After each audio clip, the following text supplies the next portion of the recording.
গল্পকথন by Juthi চ্যানেলে আজকে শুনবেন হুমায়ুন আহমেদের লেখা গল্প রুরুর গল্প। রাত প্রায় 1টা বাজে। আমি বসে আছি গৌরীপুর রেল স্টেশনে। চিটাগাং মেল ধরব। ট্রেন আসবে রাত 3টায়। অপেক্ষা করা ছাড়া বর্তমানে আমার আর কিছু করণীয় নেই। শীতের রাত। ময়মনসিংহ অঞ্চলের বিখ্যাত শীত পড়েছে। গাঢ় পাহাড় থেকে উড়ে আসছে কনকনে হাওয়া। সোয়েটারের ওপর কোট, তার ওপর একটা চাদর চাপিয়ে ঠকঠক করে কাঁপছি। গৌরীপুর রেল স্টেশনের ওয়েটিং রুমে আপাতত স্থান পেয়েছি, তবে কতক্ষণ এখানে থাকতে পারবো বুঝতে পারছি না। স্টেশনের ভবঘুরের সম্প্রদায়ের বিশাল একটা অংশ এখানে স্থান নিয়েছে। ঝগড়াঝাটি হচ্ছে। আমার চোখের সামনে ছোটোখাটো একটা মারামারিও হয়ে গেল। এক ভদ্রলোক তার মেয়ের বিয়ের জন্য খাসি কিনেছেন। তিনি যাবেন মোহনগঞ্জ। 4টি প্রমাণ সাইজের খাসি নিয়ে তিনিও আমার মতোই ওয়েটিং রুমে অপেক্ষা করছেন। খাসি 4টির স্বভাব বিচিত্র। এরা চুপচাপ থাকে, কিন্তু কিছুক্ষণ পরপর 4জনই একত্রে ব্যাকুল স্বরে ডাকাডাকি শুরু করে। তাদের ডাকাডাকিতে ভয় পেয়ে ছোট ছোট বাচ্চারা কাঁদতে শুরু করে। যখন বিশৃঙ্খলা চরমে ওঠে তখন খাসিরা চুপ করে যায়। এমন অবস্থায় মেজাজ ঠিক রাখা খুব মুশকিল। আমি প্রাণপণে চেষ্টা করছি মেজাজ ঠিক রাখতে। চেয়ারে পা তুলে বসে বই পড়ার চেষ্টা করছি। এই সময় আমাকে চমকি দিয়ে এক ভদ্রলোক বললেন, স্যার চা খাবেন? ভদ্রলোক আমার পরিচিত নন। পরিচিত হলেও অবশ্য চেনা যেত না। তিনি পরে আছেন মাংকি ক্যাপ। টুপির ফুটোর ভেতর দিয়ে শুধু চোখ বের হয়ে আছে। রোগা পাতলা মানুষ, বেশ লম্বা। শীতের কারণে বোধহয় খানিকটা বেঁকে গেছেন। ভদ্রলোক আবার বললেন, স্যার চা খাবেন? আমি বললাম, জি না। আমি আপনার মতোই চিটাগাং মেল ধরব। ও আচ্ছা। শীত কীরকম পড়েছে দেখেছেন? সাইবেরিয়াতেও এত শীত পড়ে না। আমি হাসির মতো ভঙ্গি করে আবার বই পড়া মন দিলাম। এ জাতীয় উটকো লোককে বেশি প্রশ্রয় দিতে নেই। প্রশ্রয় পেলেই এরা কথা বলে বলে জীবন দুর্বিষহ করে তুলবে। চা খাবো না বলার পরও ভদ্রলোক হাল ছাড়লেন না। খানিকটা ঝুঁকে এসে বললেন, শীতের মধ্যে চা খেলে শরীরটা চাঙ্গা হতো। আমার প্রয়োজন নেই। ভদ্রলোক চলে গেলেন।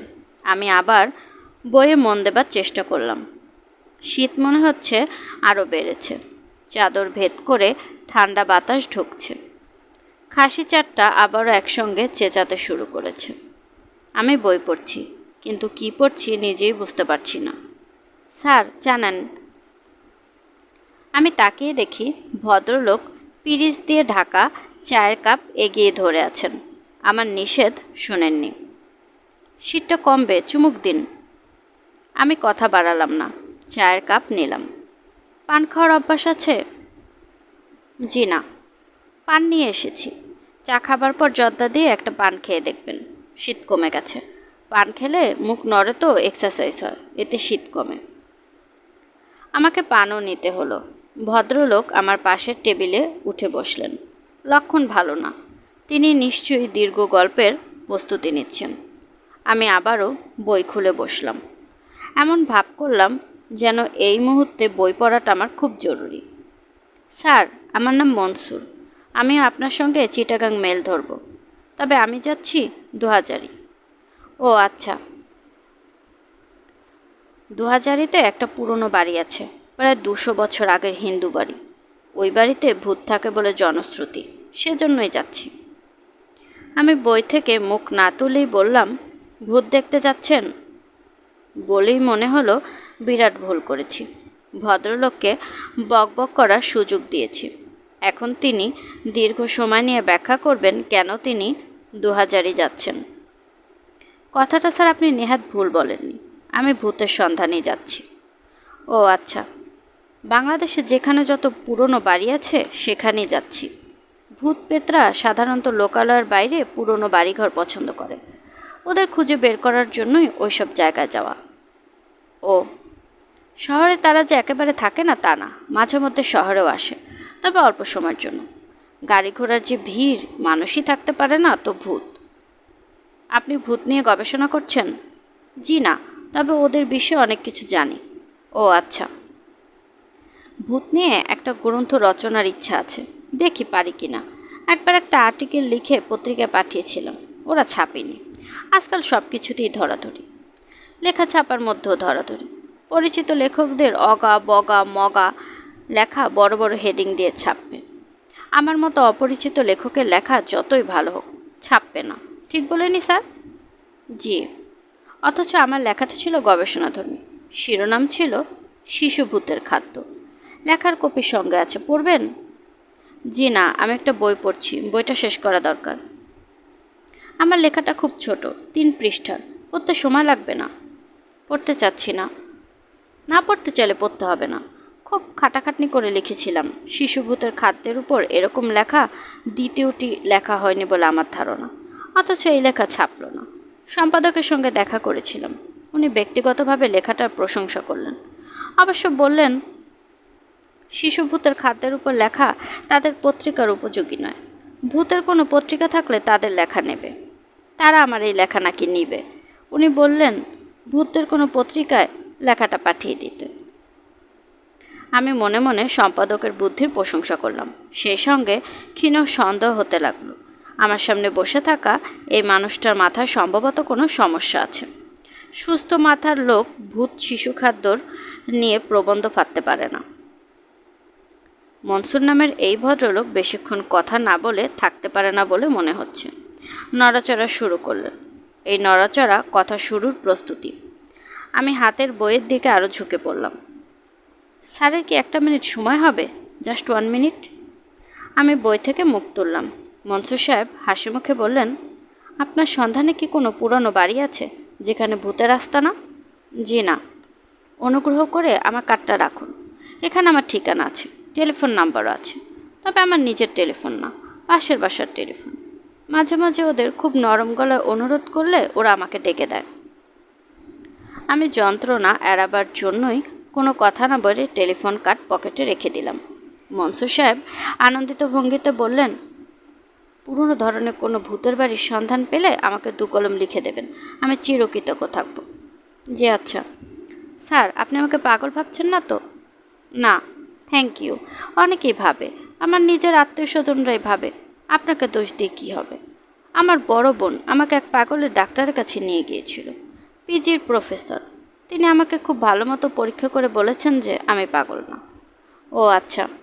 শুধু যে মুখে বলেছেন তা না, লিখিতভাবে দিয়েছেন। আমার সঙ্গে আছে, চাইলে দেখাতে পারি। জি না, দেখতে চাচ্ছি না। মনসুর দীর্ঘ নিঃশ্বাস ফেলে বললেন, আমাকে পাগল ভাবলে লোকজনদের দোষও দেয়া যায় না। কোনো সুস্থ মাথার লোক তার ভূতের বাড়ি খুঁজে বেড়াবে না। ঠিক বলছি না স্যার? ঠিকই বলেছেন। মনসুর সাহেব, ভাই শুনুন, যদি কিছু মনে না করেন আমার বইটা শেষ করা দরকার, খুবই জরুরি। জরুরি হলো তো বই শেষ করতেই হবে। স্যার, বই শেষ করুন।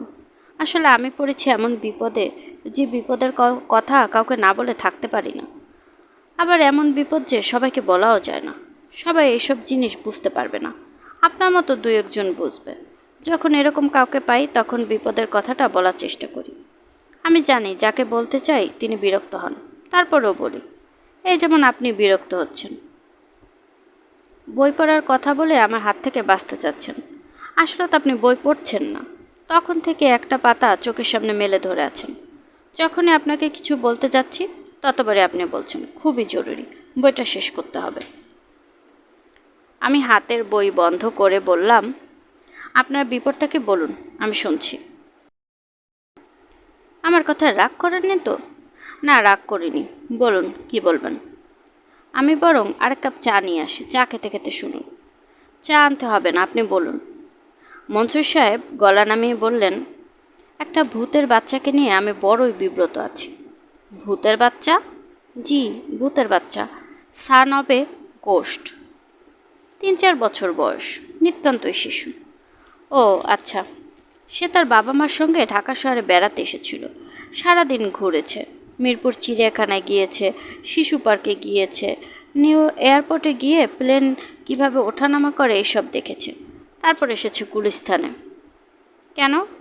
দেখার জন্য, আর কিছু না। যাই হোক, গুলিস্তানে এসে পৌঁছার পর মারামারি শুরু হয়ে গেল। রিক্সা শ্রমিক ইউনিয়ন, বরাম ট্রাক ড্রাইভার অ্যাসোসিয়েশন, বিরাট মারামারি, ককটেল ফাটাফাটি, রিক্সা ভাঙা, ট্রাকের কাজ ভাঙা, যাকে বলে লঙ্কা কাণ্ড। এই দেখে ভূতের বাবা ভয়ে দিল একদিকে দৌড়, তার মা দিল আরেক দিকে দৌড়, আর বাচ্চাটা লাফ দিয়ে আমার গলা জড়িয়ে ধরে ঝুলে পড়ল। আপনি বুঝতে পারলেন যে একটা ভূতের বাচ্চা আপনার গলা জড়িয়ে ধরে আছে? শুরুতে কিছু বুঝতে পারিনি। আমার তখন মাথায় ঘায়ে কুত্তা পাগল অবস্থা। পুলিশ টিয়ার গ্যাস ছাড়তে শুরু করেছে, চোখে অন্ধকার দেখছি। আমি দৌড়াতে দৌড়াতে বাসায় এলাম। বাসায় আসার পর মনে হলো বানরের মতো কিছু একটা আমার গলা জড়িয়ে ধরে ঝুলছে। জিনিসটাকে ছাড়িয়ে দিতেই সেটা ধূপ করে মেঝেতে পড়ে গিয়ে করে কান্না শুরু করলো। এখন বিবেচনা করুন আমার মনের অবস্থা। একটা কিছু আমার গলা থেকে খসে পড়েছে। আমি তার মেঝেতে পড়ার শব্দও শুনেছি, কান্নার শব্দ শুনছি, অথচ জিনিসটা দেখতে পাচ্ছি না। আপনি কিছু দেখছেন না? মনসুর সাহেব হাসি মুখে বললেন, দেখব কি করে, ভূত তো আর চোখে দেখা যায় না। কতদিন আগের কথা? প্রায় 9 মাস। 9 মাস ধরে এটা আপনার সঙ্গে আছে? জি, ফেলে তো দিতে পারি না। অবোধ শিশু, বাবা মাকে হারিয়ে নিতান্তই অসহায়। কোথায় তাদের খুঁজে পাওয়া যাবে সেটা জানে না, কিভাবে তাদের সঙ্গে যোগাযোগ করা যাবে তাও জানে না। কথা বলতে পারে? অল্প বিস্তর পারে, সব কথা শিখে নাই, নিতান্তই শিশু, বুঝতে পারছেন তো। মানুষের বাচ্চারা 3 বছরে সব কথা বলতে পারে, ভূতের বাচ্চারা পারে না, ওদের গ্রোথ কম। আমি হাঁ করে ভদ্রলোকের দিকে তাকিয়ে আছি। তিনি এমন স্বাভাবিক ভঙ্গিতে কথা বলে যাচ্ছেন যে মাঝে মাঝে আমার মনে হচ্ছে বোধহয় এরকম কিছু সত্যি সত্যি ঘটেছে। ভদ্রলোক হয়তো আসলেই ভূত শিশু লালন পালন করছেন। বুঝলেন ভাই সাহেব, মানুষের শিশু পালন করাই কত জটিল। আর এ হচ্ছে ভূত শিশু, চোখে দেখা যায় না, বাবা মা হারা শিশু। আমি ছাড়া দেখার কেউ নেই। রাতে ঘুমোতে যেতাম ওকে সঙ্গে করে, আমার গলা জড়িয়ে ধরে ঘুমাতো। আমার ঠান্ডা লাগতো। ভূতদের শরীর আবার খুব ঠান্ডা। শীতের দিনে 2টো কম্বল গায়ে দিয়ে ঘুমোচ্ছি। ভূত শিশুর কারণে কম্বলের ভেতরটা হিমশীতল। ঠান্ডা লেগে নিউমোনিয়ার মতো হয়ে গেল। তাই বলে তো আর রুরুকে ফেলে দিতে পারি না। ওর নাম কি রুরু? হ্যাঁ রুরু, ওর মা নাম রেখেছে। রুরুকে খাওয়াতেন কি? এই তো আপনি আসল পয়েন্ট ধরে ফেলেছেন। প্রধান সমস্যা হচ্ছে এদের খাওয়া। মানুষের কোনো খাবারই এরা খায় না। প্রথম দিকে তো বুঝতেই পারিনি কি খেতে দেব। হেন জিনিস নাই তাকে খেতে দেইনি। টুথপেস্ট দিয়েছি, সাবান দিয়েছি, জুতার কালি দিয়েছি, মোমবাতি দিয়েছি, আফটার শেভ লোশন দিয়েছি। যাই দেই হা করে মুখে নেয়, তারপর থু করে ফেলে দেয়। তারপর কি করলেন? কি আর করব, রুরুকে একদিন কোলে বসিয়ে আদর টাদর করে বললাম, বাবা তুই নিজে দয়া করে বল তোরা খাস কি? না খেয়ে তুই তো বাপধন মরে যাবি। তখন সে বলল, ভূতটা আলো খায়। আলো খায়? জি, আলো, চাঁদের আলো, মোমবাতির আলো, এইসব খায়। এটা জানার পর নিশ্চয়ই রুরুকে খাওয়ানোর প্রবলেম সহজ হয়ে গেল। জি না, প্রবলেমের তখন শুরু। ভূতরা আলো খায় ঠিকই, কিন্তু সব ধরনের আলো খেতে পারে না। বিদ্যুৎ চমকের সময় যে আলো হয় সে আলো কোনো ভূত খেতে পারে না। সে আলো খাওয়া মানে ভূতের মৃত্যু। বলেন কি? তাছাড়া একজন বয়স্ক ভূত যে আলো খেতে পারে, একটি শিশু ভূত সে আলো খেতে পারে না। খেলে বদহজম হয়, পেট খারাপ করে। তাই নাকি? জি। 100 পাওয়ারের একটা বাল্বের আলো 3 বছর বয়সী ভূতকে খাওয়ালে কি তার পেট নেমে যাবে? আমি খানিকক্ষণ চুপ করে থেকে ইতস্তত ভঙ্গিতে বললাম, একটা প্রশ্ন করি, কিছু মনে করবেন না। আমরা ভাত মাছ খেয়ে বাথরুমে যাই, বাথরুম করি। ভূতরা যে আলো খায় ওদের বাথরুম করতে হয় না? অবশ্যই হয়। ওরা আলো খায়, বের হয়ে আসে অন্ধকার। সেটা মন্দ না। রুরুকে মানুষ করতে গিয়ে অনেক কিছু শিখেছি, এবং বললে বিশ্বাস করবেন না, পশ্চিম দিকে ফিরে কানে ধরেছি ভূতের বাচ্চা আর মানুষ করব না, যথেষ্ট হয়েছে। ওরা তো আর আমাদের মতো না, ওদের নিয়মকানুনই অন্য। তাই নাকি? অদ্ভুত অদ্ভুত সব নিয়ম, শুনলে আপনি ভাববেন পাগলের প্রলাপ। যেমন ধরুন, ওরা যদি খুব আনন্দিত হয় তাহলে কামড়ায়। তাই বুঝি? এই দেখুন না, কামড়ে কামড়ে আমার হাতের দশা কি করেছে। ভদ্রলোক শার্টের আস্তিন তুলে আমাকে দেখালেন। সত্যি সত্যি দাগ দেখা যাচ্ছে। ভদ্রলোক গম্ভীর গলায় বললেন, ভূতরা সাইজে বড় ছোট হতে পারে, এটা জানেন আশা করি। জি না, জানি না। এরা অনেকটা রবারের মতো, ইচ্ছে করলে মার্বেলের মতো ছোট হতে পারে। রুরু তো করতো কি জানেন, প্রায় ছোট হয়ে আমার নাকের ফুটায় কিংবা কানের ফুটায় বসে থাকতো। এ তো দেখি ভালো যন্ত্রণা। যন্ত্রণা মানে জীবন অতিষ্ঠ। তবে ভাই, খুব মায়াকাড়া জানোয়ার। অল্প দিনেই এদের উপর মায়া পড়ে যায়, একদণ্ড চোখের আড়াল করতে ইচ্ছে করে না। রুরুকে তার বাবা মার কাছে ফিরিয়ে দিতে হবে, এটা যখন মনে হয় তখন চোখে পানি চলে আসে। ওকে তাহলে বাবা মার কাছে দিয়ে দেবার পরিকল্পনা করছেন? ফিরিয়ে দিতে হবে না, কি বলেন আপনি? পরের বাচ্চা কতদিন রাখবো? ওর বাপ মাকে তাহলে খুঁজে বেড়াচ্ছেন? ঠিক ধরেছেন, রুরুকে নিয়ে ভূতের আস্তানায় যাচ্ছি, যদি কোনো সন্ধান পাওয়া যায়। হাটহাজারিতে একটা 200 বছরের পুরনো ভাঙা বাড়ি আছে, ভূতেদের আখড়া। যাচ্ছি ওইদিকে, যদি কোনো খোঁজ খবর পাওয়া যায়। ভূতে ভূতে এক ধরনের যোগাযোগ তো আছে না? থাকারই কথা। আমি অন্যভাবে চেষ্টা করেছি, লাভ হয়নি। যেমন ধরুন, থানায় ডায়েরি করতে গেলাম, ভূতের বাচ্চা পেয়েছি। থানায় জিডি এন্ট্রি থাকা ভালো। ধানমন্ডি থানার ওসি সাহেব এমনভাবে তাকালেন যেন আমি সরাসরি পাগলাগারদ থেকে ছাড়া পেয়ে তার কাছে এসেছি। পুলিশ লোকদের ব্রেন যে এত কম থাকে সেটা ওই দিনই বুঝলাম। আশ্চর্য, এরা আমার কথা ভালো মতো শুনলই না। আমি পত্রিকায় বিজ্ঞাপন দিতে গিয়েছি, সেখানেও এই অবস্থা, বিজ্ঞাপন ছাপবে না। আর আমি আমার নিজের পয়সায় বিজ্ঞাপন দিচ্ছি, তুই না ছাপার কে? ঠিক বলছি না স্যার? ঠিকই বলেছেন। শেষে উপান্তর না দেখে 10,000 হ্যান্ডবিল ছাপিয়ে গুলিস্তান, ফার্ম গেট, মিরপুর 1 নম্বর এবং সদরঘাট লঞ্চ টার্মিনালে বিলি করিয়েছি। কি লেখা ছিল হ্যান্ডবিলে? কি আছে দেখুন না। ভদ্রলোক তার চামড়ার সুটকেস খুলে হ্যান্ডবিল বের করলেন। নিউজ প্রিন্ট কাগজে ছাপা বড় বড় হরফের হ্যান্ডবিল। জরুরি বিজ্ঞপ্তি, রুরু নামে 3 বছর বয়সী একটি ভূতের ছানা পাওয়া গিয়েছে। ছানাটি তার বাবা মার নাম বলতে পারে না, তারা কোথায় থাকেন তাও বলতে পারে না। সে তার একটা বোনের নাম জানে, রিরি।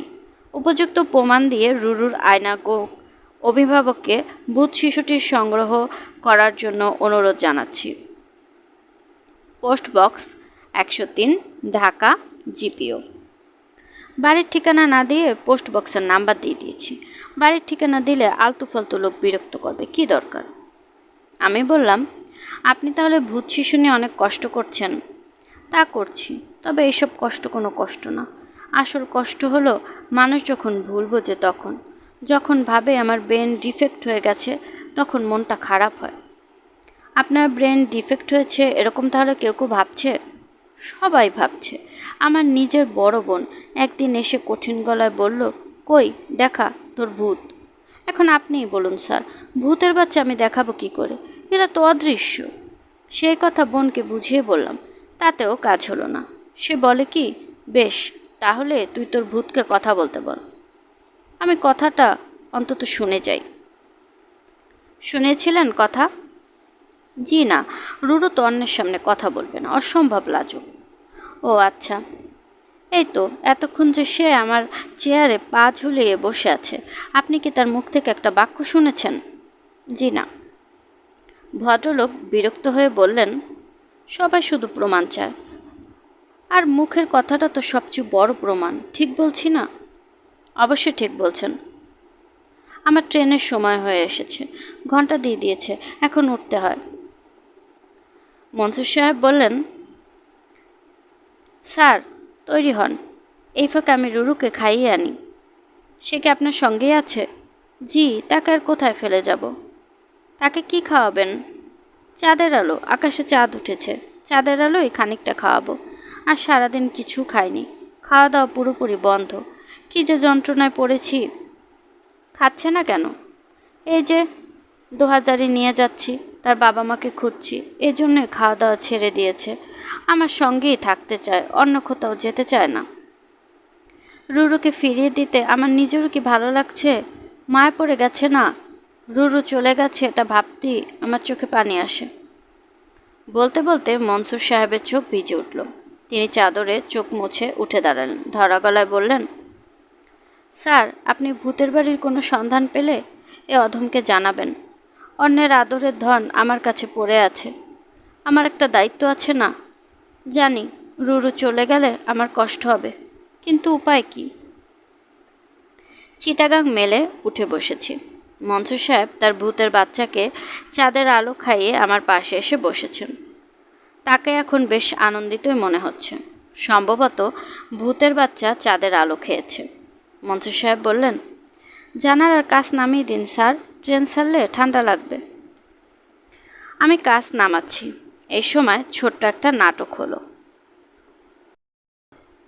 এক ভদ্রলোক হন্তদন্ত হয়ে ট্রেনের কামরায় ঢুকে পড়লেন। ঢুকেই মনসুরের হাত ধরে টানাটানি। ভদ্রলোকের পেছনে পেছনে বয়স্ক একজন মহিলাও ঢুকলেন। তিনিও কাঁদতে শুরু করলেন। আমি পুরোপুরি হকচকিয়ে গেলাম। যা জানলাম তা হচ্ছে, মনসুর হলো গৌরীপুর পোস্টমাস্টার সাহেবের ছোট ভাই। ঢাকায় থাকতো। মাথা খারাপ হয়ে গেছে। সবাই বলে বেড়াচ্ছে তার সঙ্গে ভূতের বাচ্চা আছে। তাকে ঢাকা থেকে এনে গৌরীপুরে তালাবদ্ধ অবস্থায় রাখা হয়েছে। তারপরেও মাঝে মাঝে তালা খুলে বের হয়ে পড়ে, যেমন আজ বের হয়েছে। টানাটানি করে মনসুরকে নামানো হয়েছে। গার্ড বাতি দেখিয়েছেন। ট্রেন চলতে শুরু করেছে। মনসুর সাহেব আমার দিকে তাকিয়ে দুঃখিত ভঙ্গিতে হাসলেন। ক্লান্ত গলায় বললেন, আমি সত্যি কথাই বলছি, কিন্তু কেউ আমার কথা বিশ্বাস করে না, কেউ না।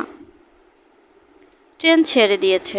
মনসুরকে দুদিক থেকে দুজন ধরে টানাটানি করে নিয়ে যাচ্ছে। শুনছিলেন হুমায়ুন আহমেদের লেখা গল্প রুরুর গল্প। আজকের গল্পটি কেমন লাগলো কমেন্ট করে জানাতে ভুলবেন না। আমি আমার নিজের মতো করে আপনাদেরকে গল্প পাঠ করে শোনানোর চেষ্টা করছি, তাই ভুল ত্রুটি কিছু হলে আশা করি ক্ষমা সুন্দর দৃষ্টিতে দেখবেন। এবং গল্প পাঠ ভালো লাগলে প্লিজ আমার চ্যানেলটিকে সাবস্ক্রাইব করবেন। চাইলে অন্যদের সাথেও শেয়ার করতে পারেন।